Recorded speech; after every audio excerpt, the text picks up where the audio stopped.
बड़ा प्रश्न है कि पूरी प्लानिंग के साथ संभल में हिंसा की स्क्रिप्ट लिखी गई है और यही आज का सबसे बड़ा प्रश्न है। और इसी बड़े प्रश्न के साथ हम चर्चा को आगे बढ़ाते हैं, आइए।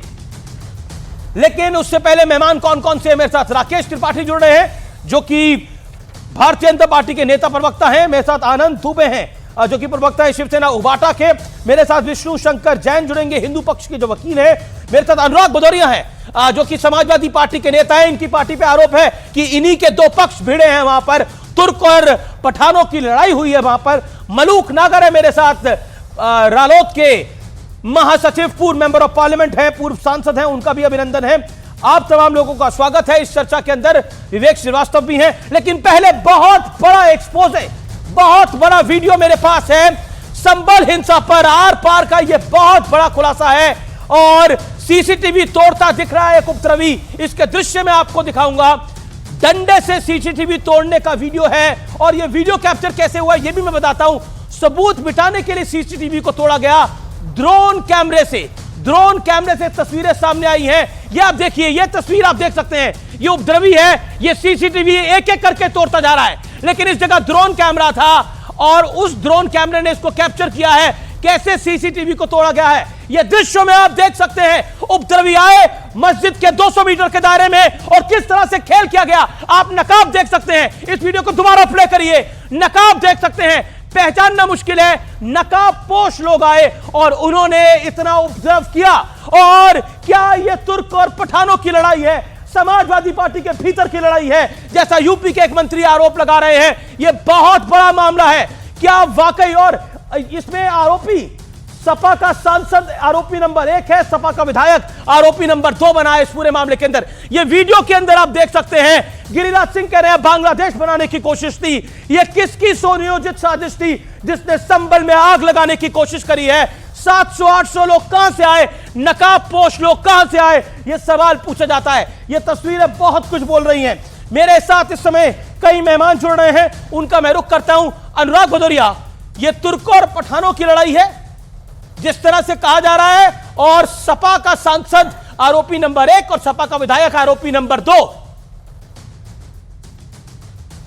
देखिए, भारतीय जनता पार्टी के नेता और भारतीय जनता पार्टी की अभी सरकार है, तो पुलिस वो जो कहेगी तो अपने हिसाब से कहेगी ना। लेकिन मैं पूछना चाहता हूं, बहराइच का दंगा कैसे हो गया, कैसे कासगंज का हो गया था, कैसे आज संभल का हो गया? तो इसके मतलब कहीं ना कहीं सरकार कानून व्यवस्था बनाए रखने में नाकाम हो रही है ना।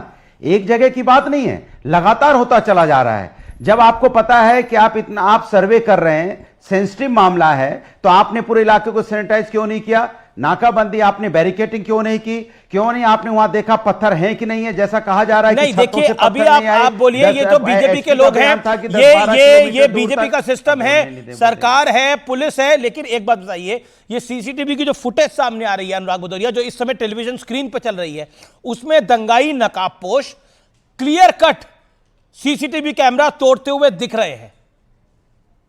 आप बोल लूं? बोलिए। अब बोलूं? मैं जवाब ही तो दे रहा था, लेकिन आप 2 मिनट बोले। यही तो दिक्कत है कि जवाब भी अरे कहां 2 मिनट बोले? इतना बड़ा झूठ अगर आप नेशनल टीवी पे बोलेंगे तब तो हमें डूब के मर जाना चाहिए कि 30 सेकंड को 2 मिनट बोलेंगे। प्रभु प्रणाम प्रणाम। 30 मिनट को अगर 30 सेकंड को अगर 2 मिनट बोल देंगे तब तो कोई जवाब ही नहीं दे पाएगा, फिर तो 2 मिनट तो बात खत्म हो गई। अब तो हम लोग बीजेपी कमाल 2 मिनट हो गए, 30 सेकंड नहीं बोल पाए। रिकॉर्ड निकाल के दिखा दीजिए, सच का सच, झूठ का झूठ हो जाएगा। सवाल यह है कि किस तरह से, हम तो ये सीधी सी बात कर रहे हैं कि जिस तरह से उत्तर प्रदेश के अंदर में पुलिस प्रशासन नाकाम हुआ, आप सैनिटाइज नहीं कर पाए। जैसे पुलिस ने कहा कि 10-12 किलोमीटर से लोग आ गए, 10-12 किलोमीटर से लोग आ गए, पुलिस को पता ही नहीं चला 10 किलोमीटर से लोग आ गए। ऐसा तो हुआ नहीं कि छू मंतर से लोग पैदा हो गए। कौन लोग थे जो नकाबपोश पहन के आ गए? कैसे वहां पहुंच गए? इतने लोग भीड़ इकट्ठी कैसे हो गई और कैसे होने दिया गया? आपके सांसद और विधायक से पूछो ना, उठना चाहिए ना। आपके सांसद और विधायक से पूछो ना, जो आपके विधायक कह रहे हैं कि हमने बाबरी मस्जिद को गवा दिया। आप संविधान की दुहाई देते हो टेलीविजन स्क्रीन पर, आपका विधायक वहां टेलीविजन स्क्रीन पे बोल रहा है कि हमने बाबरी मस्जिद को गवा दिया, दूसरी मस्जिद को हम गवाना नहीं चाहते। उकसाने का मामला नहीं है क्या ये? जवाब दो सीधा अनुराग भदौरिया, इधर उधर की बातें मत करिए, ये बड़ा सेंसिटिव मामला है। आपके सांसद विधायक पर गंभीर आरोप है। बातें कर रहे हैं, आप चिल्ला रहे हो।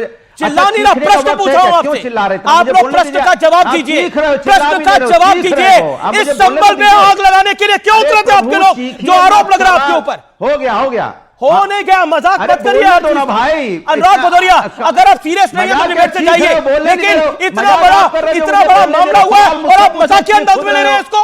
शर्म नहीं चाहिए आपको सोचते हुए?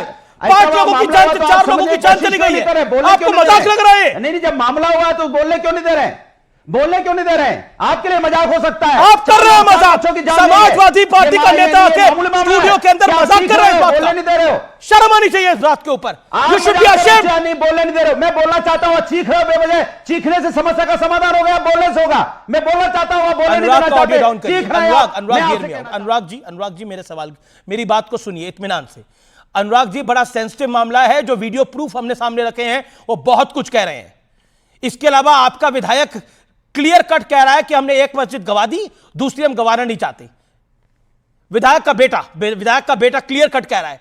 अब आप मुझे बताइए, इस पूरे मामले के अंदर आप सीरियस है कि नहीं है?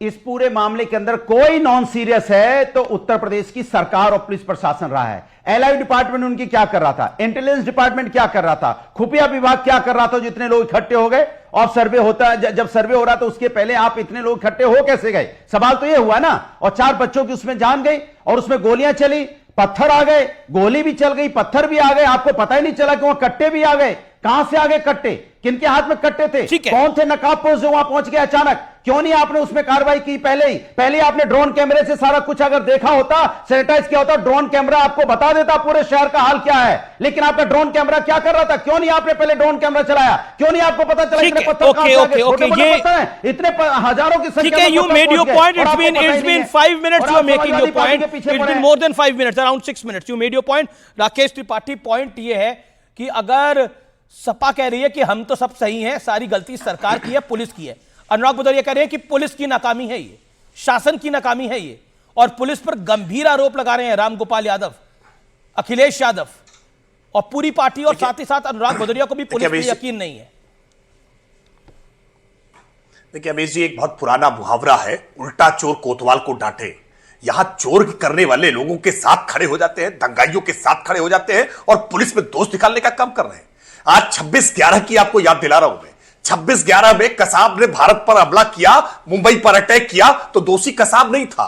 अनुराग भदौरिया के हिसाब से, समाजवादी पार्टी के हिसाब से मुंबई पुलिस दोषी थी। वो तुकाराम ओंबले दोषी था, जिस तुकाराम ओंबले ने अपनी शहादत दे दी इस कसाब को पकड़ने में।